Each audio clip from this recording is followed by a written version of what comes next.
नमस्कार दोस्तों, मेरा नाम साई कृष्णा मलिक है और आप देख रहे हैं स्टडी विद साई कृष्णा। और यहाँ पर आज हम बात करने वाले हैं प्रेमचंद के महत्वपूर्ण उपन्यास गोदान के बारे में, जो कि कृषक जीवन पर लिखा गया है। और इस उपन्यास में हम इसका सामान्य परिचय, गोदान की समस्याएं एवं उद्देश्य और उसके साथ शोषण के विविध रूप का चित्रण, पूंजीवाद व्यवस्था को समाप्त करने का संकल्प और सामाजिक क्रांति में नारी का योगदान, संगठित समाज की परिकल्पना, इन तमाम विषयों में हम चर्चा करने वाले हैं। तो आशा है कि आप हमारे साथ अंत तक जुड़े रहेंगे और इसे पूरा समझने के लिए उपन्यास को आप अंत तक जुड़े रहे। तो चलिए शुरू करते हैं। गोदान सन 1936 में प्रकाशित प्रेमचंद का कृषक समस्या पर आधारित महाकाव्य उपन्यास है और उनकी उपन्यास कला का चरमोत्कर्ष है। किसान का शोषण कितने मुहाने पर और किस प्रकार होता है, इसका चित्रण गोदान में होरी की कथा के माध्यम से किया गया है। जमींदारी, पटवारी, कारकुन, महाजन, पुलिस, समाज एवं धर्म के ठेकेदार सब किसान का शोषण करते हैं। गोदान के पात्र अपने वर्ग के प्रतिनिधि पात्र है। हर किसान की समस्या कमोबेश वैसे ही हैं जैसी होरी की है। गोदान में दो कथा साथ साथ चलती है। एक ग्रामीण जीवन की कथा है तो दूसरी नागरिक जीवन की कथा है। जमींदार राय साहब, अमरपाल सिंह दोनों कथाओं के सेतु है। प्रेमचंद ने किसान के शोषण के साथ साथ जमींदारी की फिजूल खर्ची, पुलिस के अत्याचार, संयुक्त परिवार का विघटन, जाति प्रथा का विडंबना एवं नारी संबंधी विचारों पर व्यापक रूप में प्रकाश डाला है। गोधन के प्रमुख पात्र हैं होरी, धनिया, गोबर, रायसाब, मेहता, मालती, गोविंदी, दातातीन, सिलिया, मातादीन, झुनिया, भोला आदि। होरी इस उपन्यास का नायक है और धनिया नायिका है। उपन्यास में उस समय का चित्रण है जब भारत में जमींदारी प्रथा थी, किंतु अब जमींदारी प्रथा का उन्मूलन हो चुका है। उन परिस्थिति की कल्पना वर्तमान पीढ़ी नहीं कर पाती। होरी की एकमात्र अभिलाषा एक गाय लेने की है। गाय उसके लिए सजीव संपत्ति के साथ साथ प्रतिष्ठा की सूचक है। जैसे तैसे उसने भोला से एक गाय उधार ले भी ली, पर होरी के भाई हीरा ने ईसा वर्ष गाय को जहर देकर मार डाला और होरी पर विपत्तियों का पहाड़ ही टूट पड़ा। कैसी विडंबना है कि किशन एक छोटी सी इच्छा को पूरा नहीं कर पाता। इसी गाय के कारण उसके पुत्र गोबर और भोला की विधवा पुत्री झुनिया का प्रेम हुआ।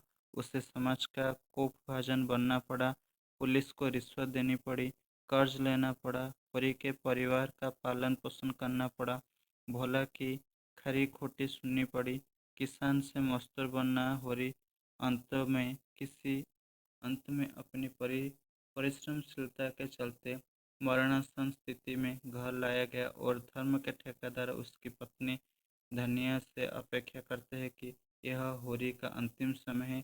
इनका परलोक तभी सुधरेगा जब इससे गोदान किया जाएगा। जिस गाय को रखने की अभिलाषा होरी जीते जी पूरा नहीं कर सका, उसी गाय को उसने दान मांगा जा रहा है। यह विडंबना नहीं तो और क्या है। किसान के जीवन की इस ट्रेजेडी को ही गोदान में प्रस्तुत किया गया। तो आप देख रहे हैं कि गोदान की समस्या कितनी महत्वपूर्ण है। आज के जीवन में भी अगर देखा जाए कि ये भी प्रासंगिकता कुछ ना कुछ है। तो ये तो परिचय ही था, इसका सारांश था। तो हम पूरा इसके गोदान की समस्या और उद्देश्य के बारे में चर्चा करेंगे अभी। प्रेमचंद ऐसे प्रथम भारतीय उपन्यासकार हैं जिन्होंने उपन्यास का उपयोग समाज और जीवन की आलोचना के लिए किया है। उन्होंने अपने उपन्यास में उन समस्या को चित्रित किया है जो वर्तमान युग से जुड़ी है और जिन्हें हर व्यक्ति अनुभव करता है। प्रेमचंद एक ऐसे समाज का निर्माण करना चाहते थे जहां भेदभाव के अभिशाप से मानवता पीड़ित न हो, किसी प्रकार का शोषण न हो और आदमी की पहचान संपत्ति और जाति के पैमाने से ना हो। गोदान में उनका यही उद्देश्य प्रमुखता से व्यक्त हुआ है। इस उपन्यास का प्रधान उद्देश्य है कृषक जीवन की समस्याओं का चित्रण करना, उसके शोषण का चित्र प्रस्तुत करना और उसकी दीनहीन स्थिति से समाज को परिचित करना। किसान का शोषण कौन करता है तथा उसका शोषण कितने मुहानों पर होता है और उस शोषण के लिए समाज के कौन कौन लोग उत्तरदायी है, इसका अपितु वह जीवन की सच्चाई को उजागर कर हम सोचने विचारने को विवश करता है और संघर्ष की प्रेरणा प्रदान करता है। अपने उपन्यास के उद्देश्य पर प्रकाश डालते हुए प्रेमचंद लिखते हैं, हम साहित्य को मनोरंजन और विलासिता की वस्तु नहीं समझते। हमारी कसौटी पर वही साहित्य खरा उतरेगा जिसमें चित्रण की स्वाधीनता का भाव हो, सौंदर्य का सार हो, सृजन की आत्मा हो, जीवन की सच्चाई का प्रकाश हो, जो हमें गति, संघर्ष और बेचैनी पैदा करे, सुलावे नहीं। गोदान की समस्याओं और उद्देश्यों का विवेचन निम्न शीर्षकों में किया जा सकता है, जो कि हर एक पहलू पर हम अभी बात करने वाले हैं।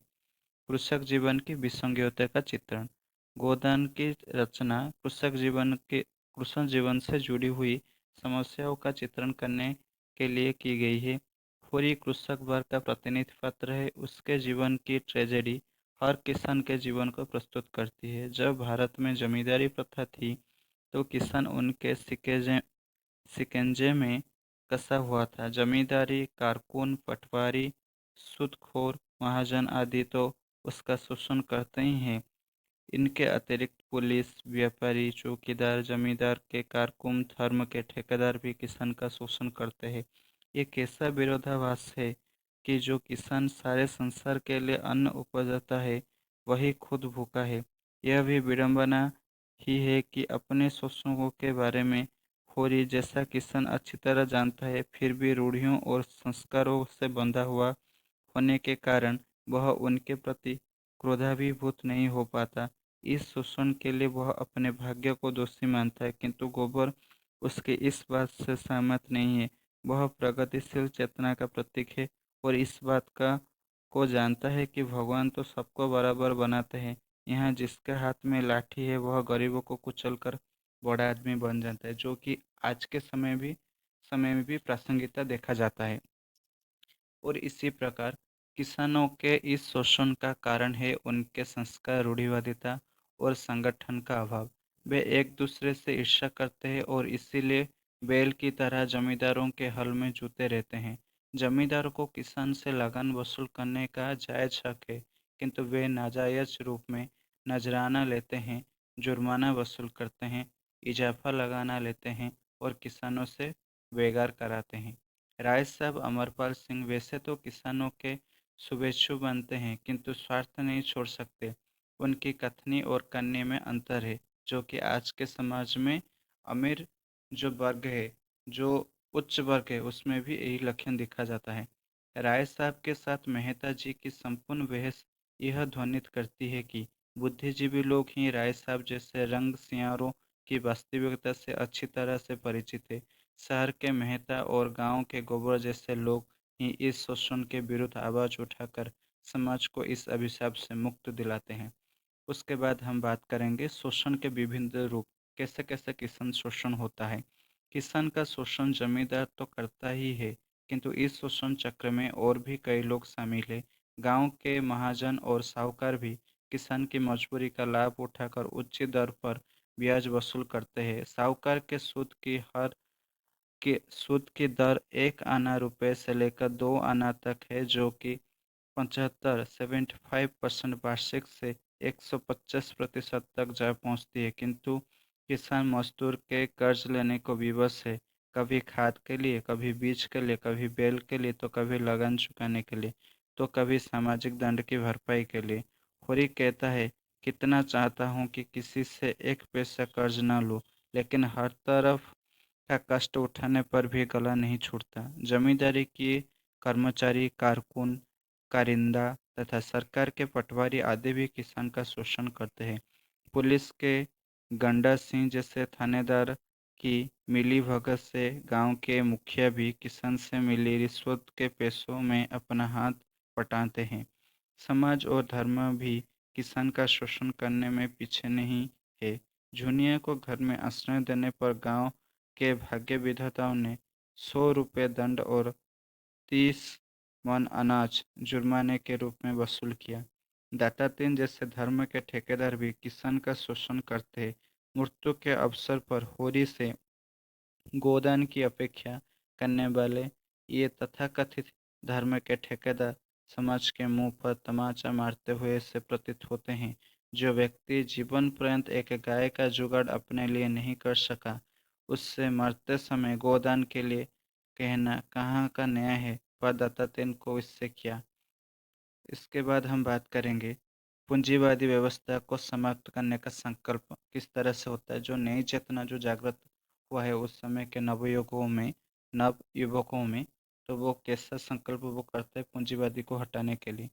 गोदान में प्रेमचंद जी ने पूंजीवाद व्यवस्था को समाप्त करने का संकल्प व्यक्त किया है। खन्ना पूंजीपतियों के प्रतिनिधि पात्र है। शोषण की प्रक्रिया नगर एवं गांव में समानांतर रूप में चलती है। गांव में जमींदारी किसान का शोषण करता है, तो नगर में मिल मालिक और पूंजीपति मजदूर का शोषण करके अपने सोने की लंका खड़ी करते हैं। प्रेमचंद को यह स्पष्ट दिख रहा था कि यह शोषण अब अधिक दिनों तक चलने वाला नहीं है। राय साहब को भी इसका आभास हो गया था कि जमींदारी प्रथा अब समाप्त होने वाली है। वे कहते हैं, लक्षण कह रहे हैं कि बहुत जल्द हमारे वर्ग की हस्ती मिट जाने वाली है। प्रेमचंद जी ने यह भी संदेश दिया कि पूंजी पर अहंकार करना ठीक नहीं, क्योंकि पूंजी क्षण भंगुर होती है। इस उपन्यास में हर तरफ क्या होता है ना, गलत चीज़ें दिख रहा है, लेकिन गलत चीज़ में भी सही का मार्ग यानी कि सत्य का राह, सेवा का आदर्श भी प्रेमचंद ने दिखा है, हम अभी देख जो कि अब हम चर्चा करने वाले हैं। प्रेमचंद जी ने गोदान में सेवा का आदर्श प्रस्तुत करते हुए जो विचार उपस्थित किए हैं, वे लोक कल्याण की दृष्टि से अत्यंत उपयोगी है। दौलत से आदमी को जो सम्मान मिलता है, वह उसका सम्मान नहीं है, उसकी दौलत का सम्मान है। सच तो ये है कि दौलत व्यक्ति में अहंकार उत्पन्न करती है और उसके हृदय में सेवा, करुणा जैसी सद्वृत्तियां समाप्त हो जाती है। प्रेमचंद जी ने गोदान के पात्रों के माध्यम से सेवा के महत्व को प्रतिपादित किया है। सेवा और परोपकार में महात्मा जी का दृढ़ विश्वास है। मालती भी उन्हीं के प्रेरणा से अपने स्वभाव को बदल लेती है। अब उसमें आश्चर्यजनक परिवर्तन आ गया है। गरीबों को बिना फीस लिए दवा देती है। वह सेवा का आदर्श प्रस्तुत करती है। प्रेमचंद जी सेवा को कर्म योग कहते हैं। नारी को भी अपने व्यक्तिगत जीवन में सेवा धर्म अपनाने का सुझाव देते हुए वे कहते हैं, सच्चा आनंद, सच्ची शांति केवल सेवाव्रत में है। वही अधिकार का स्रोत है, वही शक्ति का उद्गम है। सामाजिक क्रांति में नारी का योगदान क्या है, इसके बारे में हम चर्चा करने वाले हैं। प्रेमचंद जी की मान्यता है कि समाज में परिवर्तन करने के लिए नारी को अपनी भूमिका का निर्वाह सही ढंग से करना होगा। नारी की सहायता लिए बिना समाज क्रांति असंभव है, सामाजिक क्रांति असंभव है। मेहता जी ने संबंध में जो विचार गोदान में व्यक्त किए हैं, वे इसी धारणा को पुष्ट करते हैं। प्रेमचंद जी ने गोदान में धनिया के रूप में एक ऐसी नारी को परिकल्पना की है जो अपनी दृढ़ता, साहस और कर्मठता से समाज को हिला देती है। वह एक साथ सामाजिक रूढ़ियों से, अन्याय से और शोषण से जूझती है और अपने लोहे व्यक्तित्व पर आंतरिक मृदुता के कारण योगदान की सॉरी गोदान की सर्वाधिक जीवन नारी पात्र बन जाती है। उसके बाद में उसके बाद हम आखिर में बात करेंगे संगठित समाज की परिकल्पना। प्रेमचंद का मत है कि शोषण का विरोध संगठित होकर ही किया जा सकता है। अपनी सभी उपन्यासों में उन्होंने यह संदेश दिया है कि संगठित होकर संघर्ष करने से ही व्यक्ति और समाज की स्थिति बदलती है। दलित शोषित वर्ग अपने बीच में से ही अपना नेता पैदा करे, वह संगठित होकर अपने उद्धार का मार्ग प्रशस्त करे। प्रत्येक व्यक्ति को और प्रत्येक समाज को अपना संघर्ष स्वयं करना होता है। तुच्छ स्वार्थी के वशीभूत होकर कुछ लोग समाज की एकता को भंग करना चाहते हैं। इस प्रवृत्ति पर अंकुश लगाना होगा। इस विवेचना के आधार पर यह कहा जा सकता है कि गोदान में प्रेमचंद की दृष्टि अत्यंत व्यापक रही है। कृषक जीवन से जुड़ी हुई समस्याओं का निरूपण करने के साथ साथ उन्होंने समाज की विहंगम अन्य समस्याओं पर भी उन्होंने दृष्टि डाली है। उद्देश्य की दृष्टि से यह एक सफल उपन्यास है और मुझे आशा है कि आप लोगों को ये पूरी तरह समझ में आ गया होगा और आपको इस वीडियो कैसा लगा हमको कमेंट करके ज़रूर बताएं। और किसने अभी तक प्रेमचंद का ये जो गोदान उपन्यास है जो पढ़ चुके हैं, हमें कमेंट करके ज़रूर बताएं। धन्यवाद।